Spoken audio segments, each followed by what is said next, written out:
Welcome to Hands-On with Force Effect and Force Effect Motion. In this series, we will be exploring levers and linkages, while looking at both real-life examples and proposed inventions. Later in this activity, you will have the chance to prototype a way to open a soda bottle using a mousetrap, and then you'll simulate using it with Autodesk Force Effect and Force Effect Motion. Let's get started by reviewing a few of the Learn More sections from the Applied Mechanics app. The first is torque. Torque is a rotational force that wants to bend or twist something.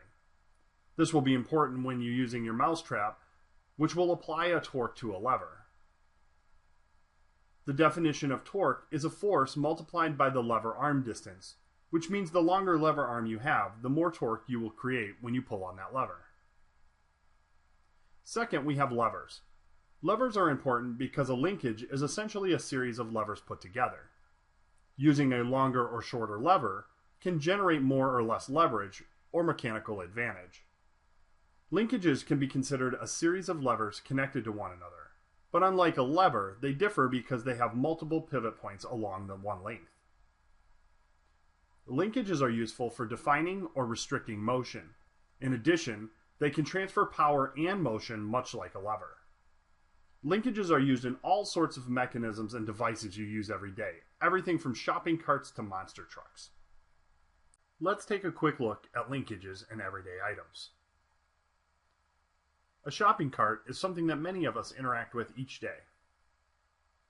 A simple slider on a shopping cart allows the seat to be folded or unfolded to make more space in the cart. Need to reach something on a high shelf?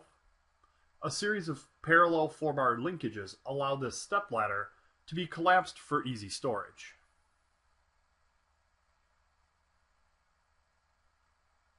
This common stepladder, like one you might find around your house, uses two sets of linkages. The first to fold a paint tray, and the second to lock the ladder in an open position. While doing homework at night, you might need a little extra light to complete your assignment. A desk lamp like this one uses linkages and springs to adjust the location of the lamp. Now that we have explored some of the common linkages, we can move to the next section where we will create one of these mechanisms in Force Effect Motion.